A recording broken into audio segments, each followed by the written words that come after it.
This is Mick and the Fat Man, and we're talking life and music from the 60s through to the noughties.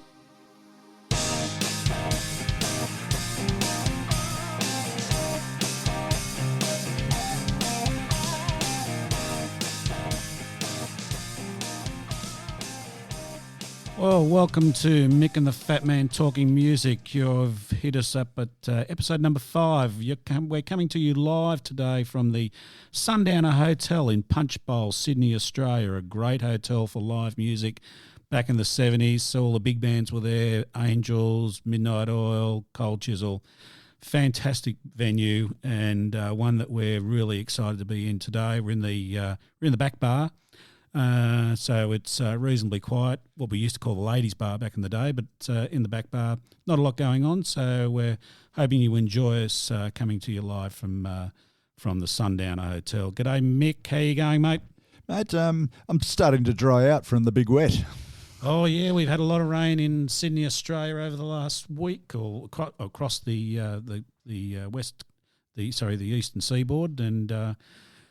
Back down at the Nepean River in Penrith, it got to 10 metres, so it was lapping under the bridges. It was a very exciting time, not one for swimming in, of course, but it was a very exciting time. A lot of water flowing around. It's still flowing around now.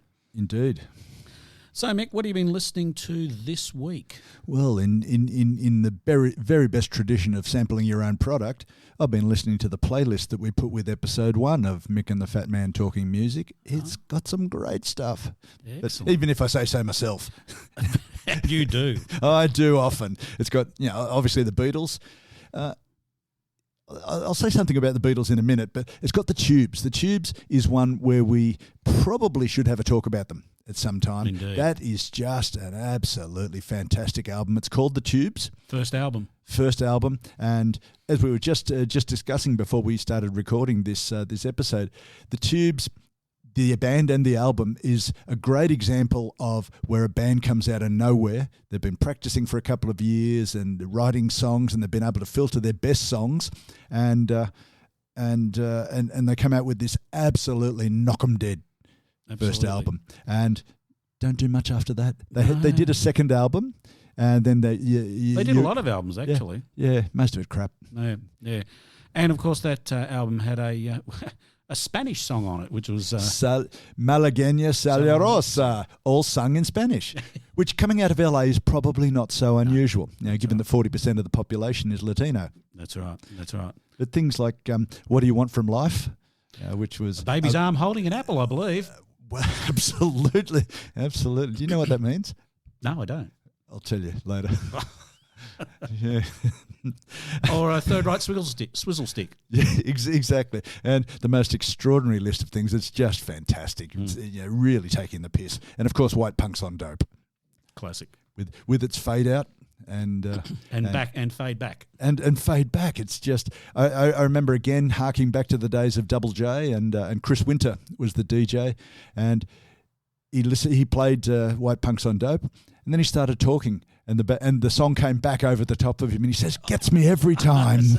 That's right. Yeah.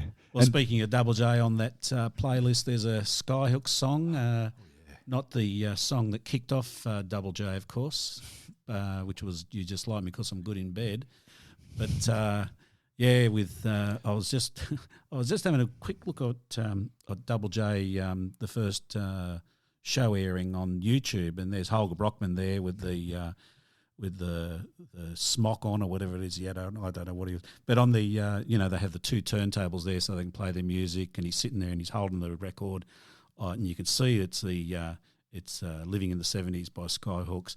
But on the other turntable, there's a packet of cigarettes and a box of matches.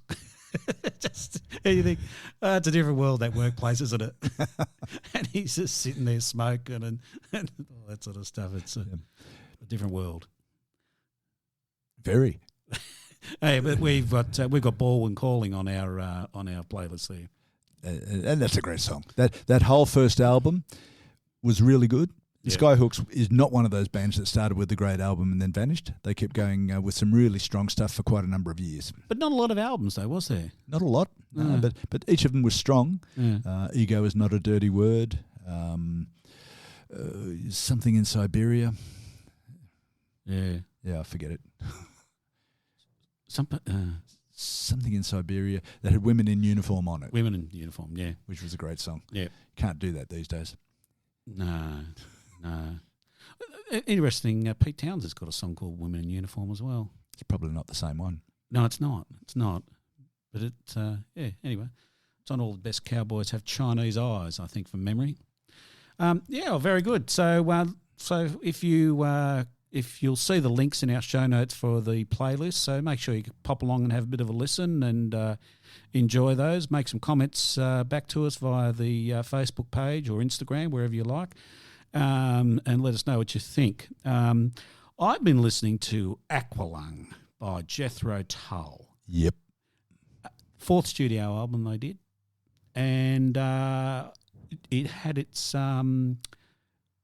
50th anniversary just the other day. Happy 50th birthday on the 19th of March, 1971 it was released. That makes it older than most of the people in the world. Yes, it probably does. And it's another, we were talking about Bowie last time and about concept albums. It was widely regarded as a concept album, but Ian Anderson never regarded it as a concept album. He didn't like the whole idea of it being a concept album. It was just a bunch of songs that they chucked on an album with some that have a unifying theme, I think is the word he used. So interesting, but there's some great songs on there. Locomotive Aqualung is a great song by itself, but Locomotive Breath is another one there. But one of the things I found interesting when I was looking at this, I didn't realise, I kind of assumed that Ian Anderson, was brought up and played the flute as a kid, and annoyed his parents. He didn't take the flute up until his 20s, which I think is for such an amazing flautist, as it turns out, and those amazing solos that he did, which had sort of bits of music, voice, tapping, guttural squeals and all those sorts of things in his flute solos. But yeah, so he didn't actually take it up until later. But he started out as a guitarist, and he decided that if he couldn't be as good as Eric Clapton, he may as well play the flute. And it was cheaper to buy one. Well, certainly Clapton back in those days was regarded as Eric is God, the king, without doubt. Yeah, so an interesting album, great album though. Still probably has aged a little bit these days, I would think. A lot of it, but the two songs you mentioned, still strong. Still very strong. But yeah, because I think if you listen to Jethro Tull, they can meander. Yeah, he's thick as a brick. Passion plays a little bit of heavy going. Yeah, and thick as a brick. It's a great sort of start, but it does tend to wander. But I think probably one of the great album covers, of course, around Thick as a Brick was a great album cover. And interesting, there's some controversy about the album cover for Aqualung, because he says, that cover was created by his wife, which is not true. The picture was a photo of him, and then they painted that and blah, blah, blah, a photo that his wife took. And it's not true. It was actually done by somebody else. So even on the show, even when you look at the album, it tells you who did the cover.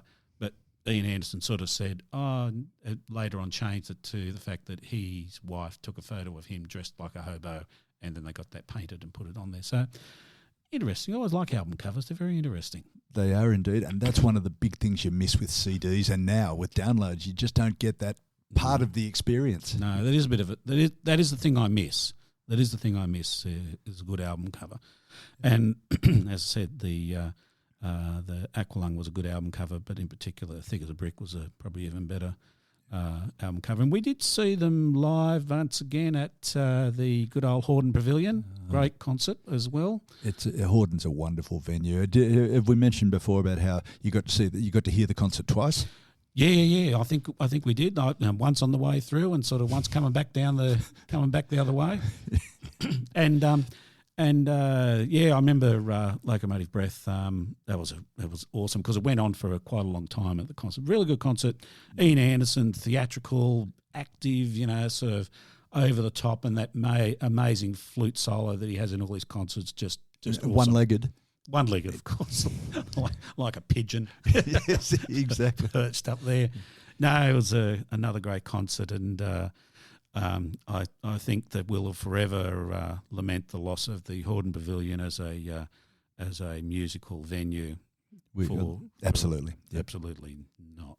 Yeah. Just before you go on, what about the personal connection with Aqualung and Locomotive Breath? And you've mentioned before that you used to play bass in a band.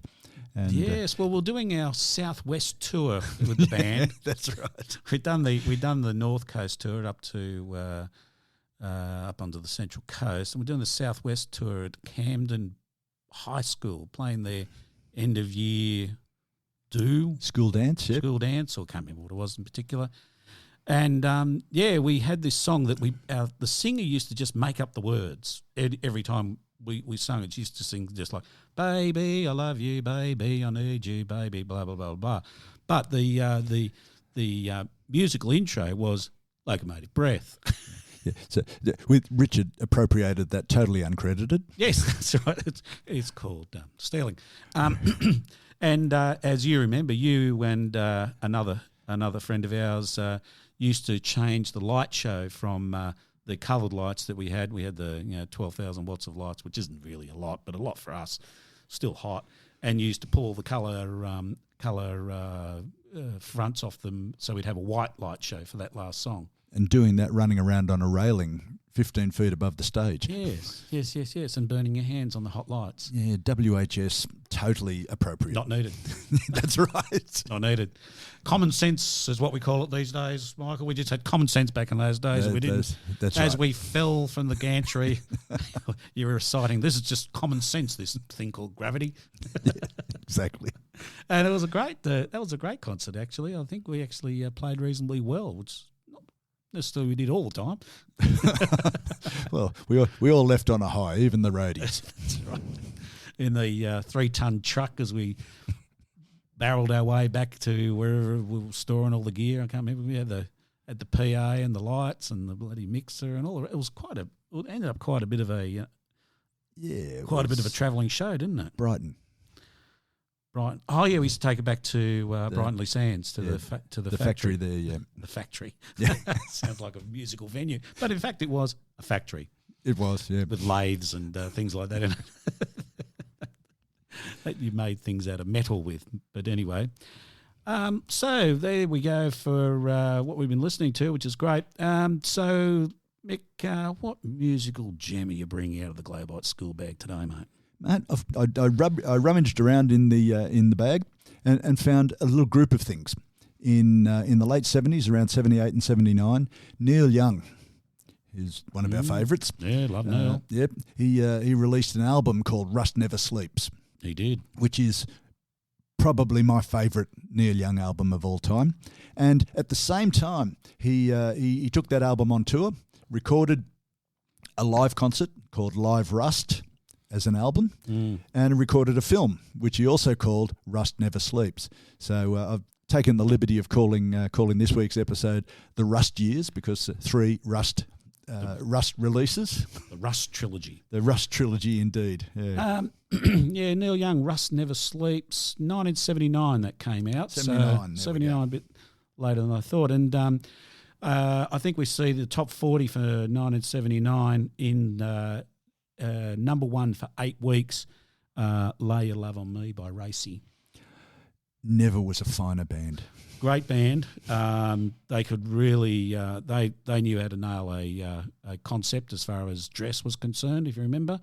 They looked really, really good. Did they have another song? Yeah, they did. They did that a couple of years where they were they had the girls screaming at them on Countdown, I think, from memory. Oh, Lord. Actually, yeah. And then number 2 in that is I Was Made for Loving You by Kiss. Was a great well, now that I read down the list, of course, there's Some Girls by Racy. That's the one I was looking for, yeah. And I think from memory it was Some Girls Will and Some Girls Won't. Some girls need a little loving and some girls don't. They were far simpler days back then, weren't they? They were. Yeah. If they tried to release a song with those lyrics these days, Me Too would be on them so fast. That's right. That's right. Yeah, and Boomtown Rats were just making their debut. So I Don't Like Mondays was in the top 40 there as well. Got up there for 2 weeks. I still feel like that. That's right. And the one that you've always, this has always been your pickup line for many years. That Rod Stewart song, "Do You Think I'm Sexy?" And I've noticed you use it, and you've, it always works so well, isn't it? If it works, don't stop. That's right. And everybody's talking about pop music.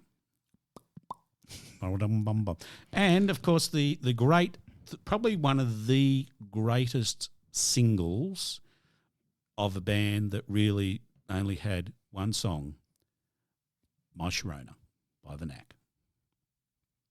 And it's up there at that particular time, 5 weeks in at number one, but it didn't obviously didn't reach to the lofty heights of "Lay Your Love on Me" by Racy. There's the Village People have got in there with YMCA, and "Video Killed the Radio Star" by the Buggles, what Buggles. The Buggles or Boogles? The Buggles. But we were talking about this earlier, and coming in at number 19 was "Computer Games" by MySex. Right. What a great album that was.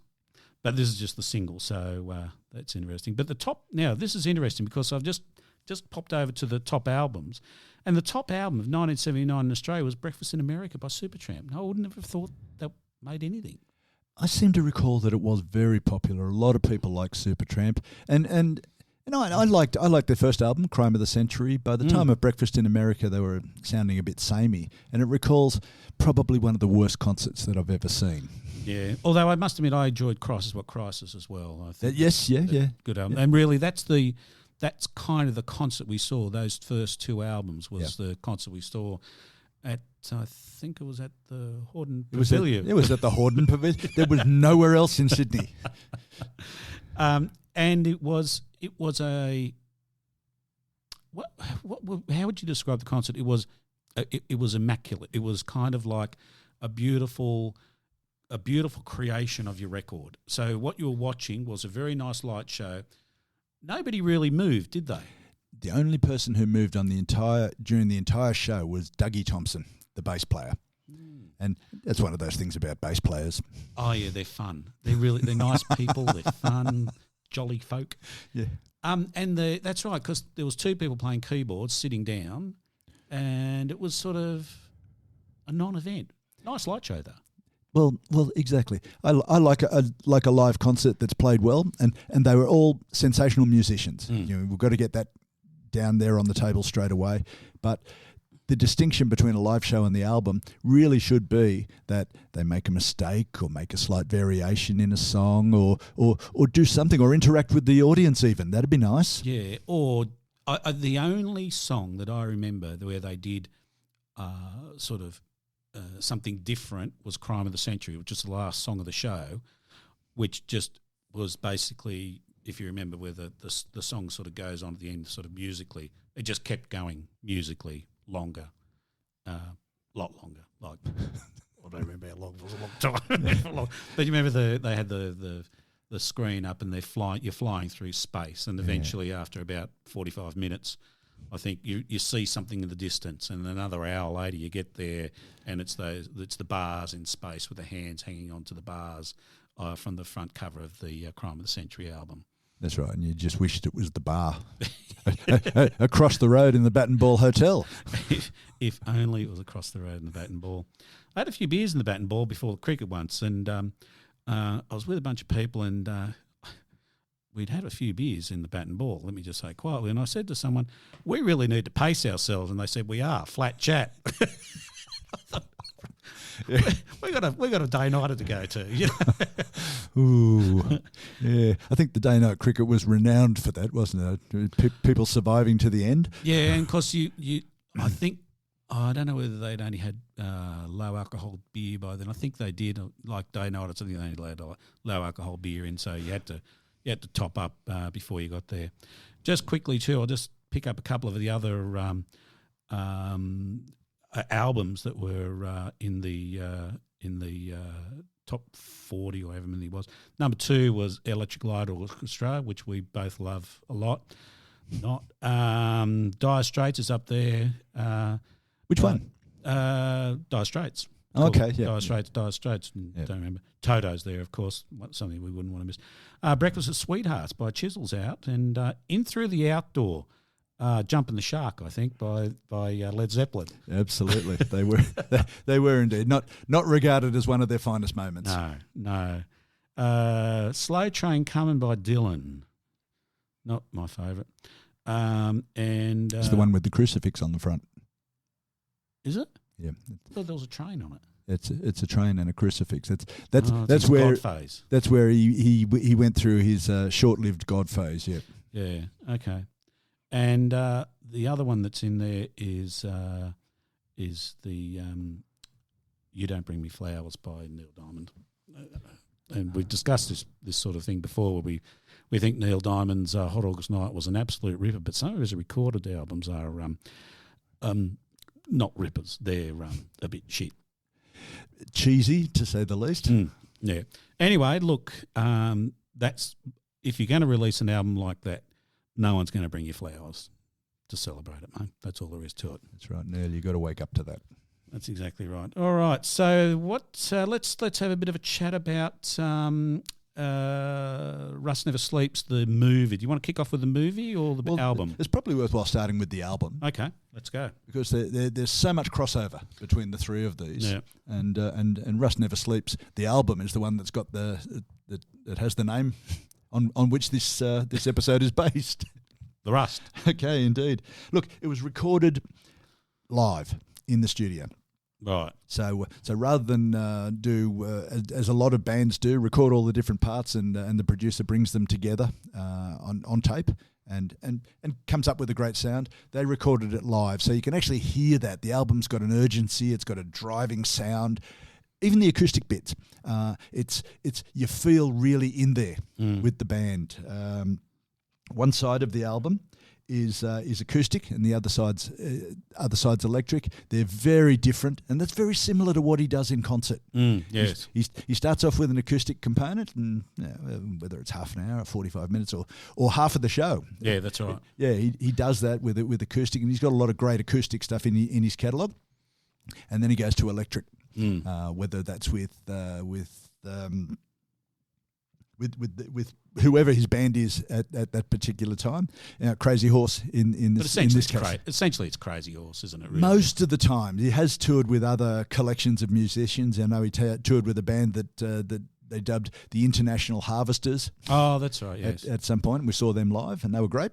But Crazy Horse has been on and off Young's accompaniment through the 70s to now. Yeah. So just back on that. So they recorded the album live, as in at the venue. No, in the studio. Live in the studio. Yep. Okay. So no audience. No. Okay. That's interesting. But it does give a less polished, more in the moment type of sound, and you can hear that on Russ Never Sleeps. I think things like some of the Welfare Mothers and Sedan Delivery, where it's just, hey boys, let's get into it. This is great. Yeah. So we're having a lot of fun. As I mentioned, well, Young's tried this approach before. Young's nothing if not experimental in the studio. And not experimental in the sense of Pink Floyd or someone using all the electronic bits and pieces, but experimental in the sense of getting a different sound for himself and for his band. So with an album, a very successful album in the early 70s called Time Fades Away. Yeah. And again, he tried the recording live, found he liked it, and it worked very well. It's probably a little simpler and a little less time. I don't know if cost comes into it. With Neil Young's work, I think he just loves to get stuff down on tape quickly. He is prolific, without doubt. He is prolific. But I mean, when you talk about experimental, I think Transformer is probably not one of the better ones. The Transformer Man and all that album, I should say, that wasn't that great. I don't think. Not Transformer? Transformer? Was it Transformer? Oh, Trans. Trans. I'm thinking was it Transformer. Wasn't there a song called Transformer Man on there? That's on the album Transformer Man. Yeah. Yeah. Sorry. You had me thinking, what's Lou Reed got to do with Neil Young? Gee, there's a link. Yeah, maybe not. Yeah, that wasn't that great. Well, he did like to play with a whole lot of different types, and during the 80s he had a go at electronic music. Wonderfully successful. Yeah, not. Yeah. And interestingly, I think from memory, his record company sued him for that album. Yep. Yeah, because they weren't real happy. They said, "Give us a Neil Young album." He gave them that, and they said, "That's not Neil Young." And he said, "Well, yes, it is. I did it." And they said, "Yes, but no one wants to listen to it." I don't know the outcome of the action, but anyway, because it got anyway, who knows? Yeah. But anyway, sorry, we digress. No, and that's exactly right. He does what he likes, Neil Young, and it's not unusual, and we may come to it as we discuss now. It's not unusual for him to pull something out of his archives that he recorded 20 or 30 years ago that sounds fresh, sounds exactly what sounds like it was recorded yesterday, but it's been sitting there. He records stuff, puts it away, and says, "No, not releasing that." Well, as he's been doing this, going back through his back catalogue, because he's released albums, recently, years, like in the last few years, that he recorded back, like I think there's one that he recorded back in the Harvest days, and he's released it. But he's got people going through his old recordings, and I was listening to or reading, I can't remember now, reading someone who was doing this work and going through his old recordings, and I was saying, so is it difficult going through the old tapes and things like that? Like, is there no markings on there or anything like that? And the guy said, no, they're marked. This one here, for example, says Wednesday afternoon. And then that one says Thursday morning. And so he's just got, because he had his own studio up in the hills of California there, and so he used to produce lots and lots of music and record it and put it on tape, and just some of it's just disappeared into the ether. Yeah, it's still there. He's regarded for having a prodigious archive of Neil Young music. Yes, obviously Neil Young music. That's right. And I was reading recently that it's been predicted that even if he stops recording anything now, he's still got enough to go for another 20 or 30 years. Yeah. He was a busy boy, without doubt. Yeah. He I don't know whether he still has, but he gave up smoking drugs a few years ago, and was always concerned about whether or not he'd be able to reach the same dizzy heights of output that he used to when he used to smoke a lot of drugs. I don't know whether he has or not. Yeah, well, putting stuff out at that speed, there's always a question about quality. That's right. And some of it's better than others. Yeah. But it's Neil Young. He's always interesting, even if you don't. Even things like Trans. Yeah, I don't like it either. No. That whole mid-'80s period, not real keen, but it's interesting. And amongst all of the dross, there's always some great songs. Yeah, that's right. That's exactly right. He's a terrific songwriter. Some of the stuff on Rust Never Sleeps. Hey, Hey, My, for instance. Fantastic. It is a fantastic song written in two different ways. It starts the album and finishes the album. It starts acoustically, and it comes up with the line, which is by now readily attributable to Neil Young. It's "Hey, hey, my, it's better to burn out than to fade away," and I think that's the way he's lived his life. Yeah, and there's sort of been calls made on that line, hasn't there, about people using that line themselves to guide their own careers or deaths. Yeah, indeed. Yeah, yes. Yeah. Well, Kurt Cobain actually quoted that line in his farewell note. And I think I'd read that he actually didn't mean it like that. He didn't mean like you're better to be dead than alive. No. It's better to, I think he was sort of saying, don't just keep going putting out crap. You just give up if it's turning out like shit. Yeah, pretty much. You go to the other half of that song, the electric and it starts with the bass. The bass is turned up really loud, going dun dun dun dun dun dun dun dun dun. So it's the same rhythm, but played at maximum distortion, and that's something that Young's renowned for. Young, for all of the lovely acoustic, beautiful music that he makes, and a look at Harvest, for instance. A lot of people only know that about Neil Young, but Neil Young is widely regarded as one of the godfathers of grunge and punk.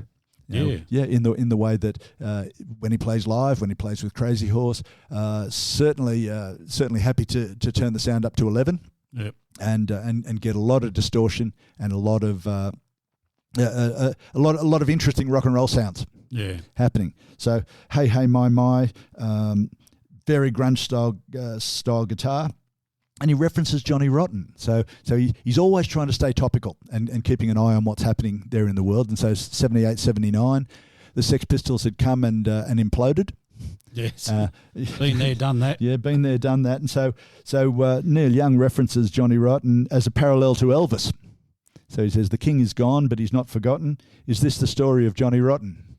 So he's actually talking about, do rock stars have hits? Do they have a successful career and then gone? Which Johnny Rotten at that time, or later on through the 80s, was had a gig on a radio station in London, and as a payback, he played Neil Young's Ambulance Blues.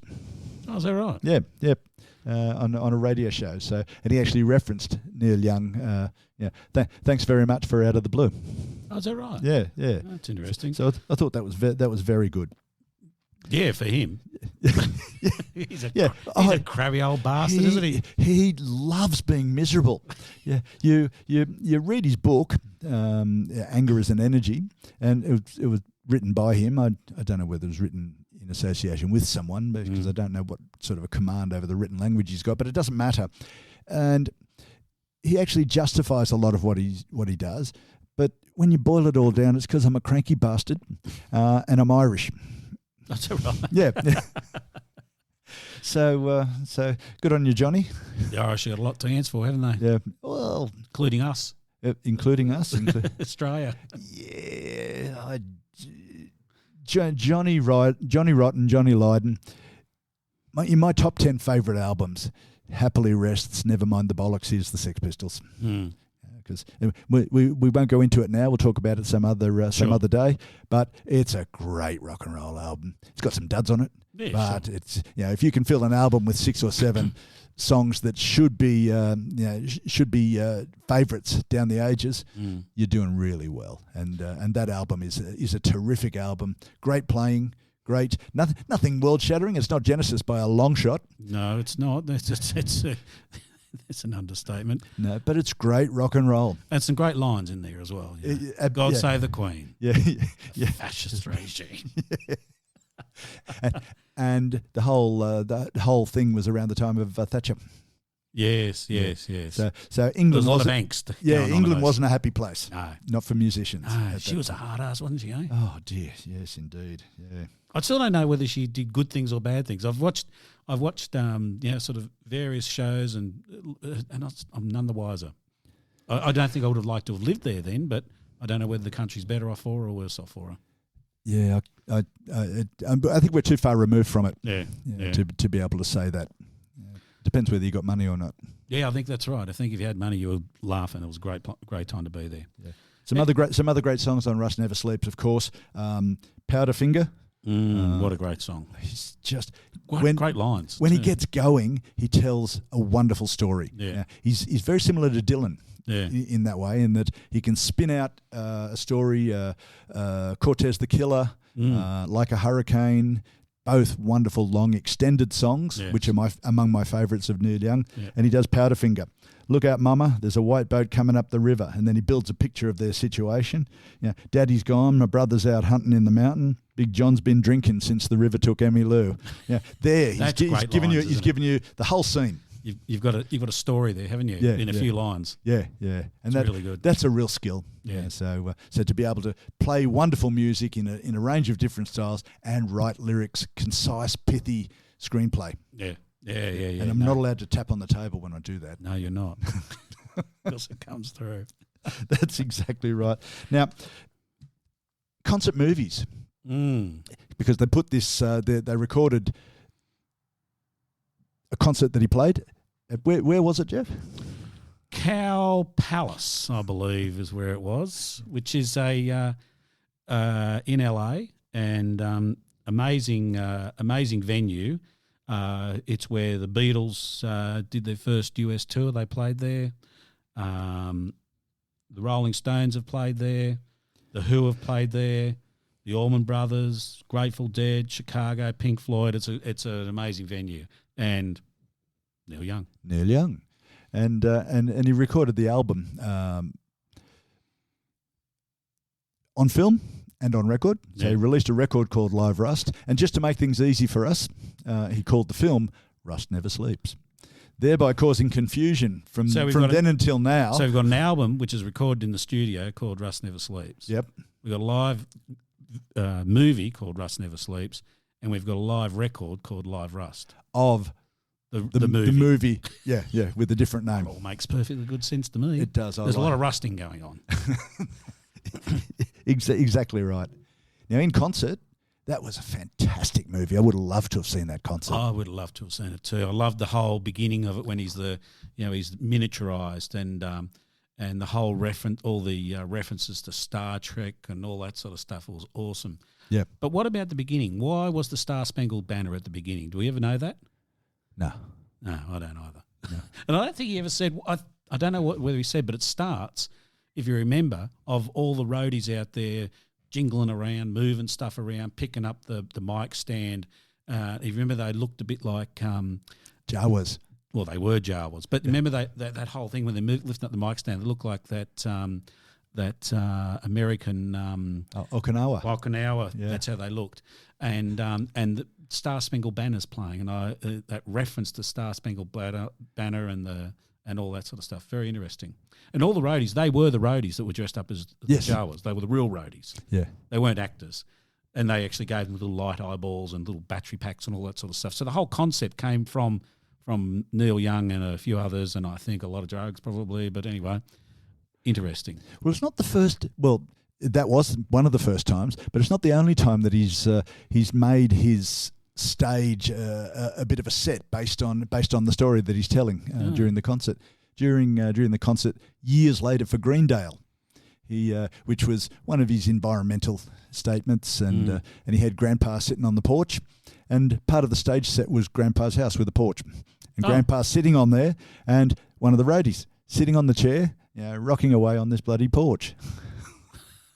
So you've got to be multi-talented to be a roadie for Neil Young. Yeah, you do. You've got to be like a grandpa that can rock on a rocking chair. Yeah. Very interesting. So you want to give us a bit of an insight into the first half of the movie, the acoustic part of the movie? Yeah, well, as he does live, because it is a live film, but the film follows the line of the concert, and he comes up on stage holding his guitar, and I know you always pick me up. There's a couple of details there that I've skimmed over, but that's life. No, because remember there's the roadie cases over top of the amplifiers. Yes. And they lift the roadie cases up, and he's under one of the roadie cases, sitting on top of the amplifier. Yes, and that's where he starts that first set. Yep. Yeah, and he starts with Sugar Mountain. Born to Live. Yeah, which is there's a lot of really great stuff. He goes, it's almost a retrospective at that concert of the previous 10 years of Neil Young. Yeah. Does a lot of stuff out of his, I Am a Child, Comes a Time, After the Gold Rush, all gems. And then he starts in electric. He actually does finishes the acoustic section with the acoustic Hey Hey My My. Ah, right. Yep. And then there's the sort of then that's right. Then we have the storm scene. So the intermission is essentially the change from the acoustic section to the to the electric section. Yep. And they used the storm scene from Woodstock as the soundtrack for that changeover. That's including the chant from the crowd of No rain. No rain. Was there ever a more foolish exercise than that? I reckon if we all come together, we could stop this rain. Yeah, didn't work. No, it didn't work. Turned it into a natural disaster. Yeah, absolutely. Yeah. Where they had what did they have, about 500,000 people, or somewhere in that order, like a lot of people in a very small space, with not enough food, not enough hygiene, and just too many people, and it was just a disaster. They had choppers coming in, taking people away, and all that sort of stuff. Yeah. But I remember they were saying that we're the largest single gathering of humans in the world at the moment, and then they all turned to shit.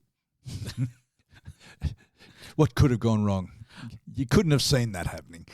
But I do like, I just mentioned hygiene, I do like the fact when the guy comes out of the dunny, remember the guys cleaning the portaloos? Who's actually owns the portaloos. He's there cleaning them out. And this guy walks out with his hash pipe. And he goes, man, that was just insane. And he's just so amazed at how amazing these portaloos are. Fantastic. There we go. A potted history of rock and roll films. So to speak. Indeed. It was indeed. Good. Yeah, so there's that whole thing, and then really it's Neil Young, Crazy Horse, doing the second half of the movie. Yeah, and again he runs through some early stuff, some middle period stuff, and then he stops as he normally does, and he pops an acoustic one in the middle of that, The Needle and the Damage Done. Ah, yes. Which is a lovely acoustic song. Back in the early 70s, he was heavily affected. Two of his band OD'd. Danny Whitten and I can't remember the other, but Danny Whitten was the one that really affected because he was quite good friends with Danny. Yeah, and basically Bruce Berry. Yeah, and he wanted Danny to be on the tour with him, but he realised that Danny could barely do anything. Yep. And so he paid for his air flight back to where he came from because they were practicing somewhere, and they sent him back. He sent him back, gave him some money. And I think it was like the next day or 2 days afterwards he OD'd, and that affected him. And affected him right up to now. I was reading one of his books from the 2000, I think it was written about 2000, and he was still dramatically affected by the Danny Whitten death. He wrote songs about it, referenced it in songs, referenced it in concerts. Yes. It's certainly a marker point in his life, and despite the fact that he smoked a lot of dope in his life. He did a lot of cocaine. Yeah, he ended up very very against it. Yeah, although interestingly, I think I've mentioned this to you before. He was when he was hooking up with Crosby, Stills, Nash and Young. Him and Stephen Stills were walking down the street in L.A. and looks down and sees a joint lying on the ground and goes, "You bit," picks it up and they smoke it. Now I'm thinking, it's like picking up a half-eaten pie and go, "You beaut, I've got a pie." This is great. What could possibly go wrong? Well, what could possibly go wrong? Indeed. Think, you're kidding me, right? Look at that. There's a joint. Must be good. Oh, it's wild. Crazy times. Yeah, crazy times. Great. Well, that whole David Crosby, Steve Stills, Neil Young, certainly Columbia. He had a lot of business there. He broke them a little bit. Neil Young broke Crosby, Stills and Nash. Yeah. And I don't think David Crosby ever really recovered. No, he's had a history of drug and firearms offences ever since. Yeah. Bit of a shame because he's got a beautiful voice. He's a lovely singer. Yeah. Anyway, look, I think we might call it quits on that note, Michael. And so thanks everybody for listening, and don't forget to follow us on our Facebook page and also on Instagram. We'll be putting up a few little snippets of the program, hopefully, for you to have a little look at. Also, we'll have a couple of playlists in the show notes. Also, hit us up on our email. You'll find that on our webpage, which is also which you'll also find there. in the show notes, and also rate us on Apple if you don't mind, and be nice to us. And don't forget, you can hear us on Apple and Spotify. And once again, thank you very much for listening. See you soon. Bye now.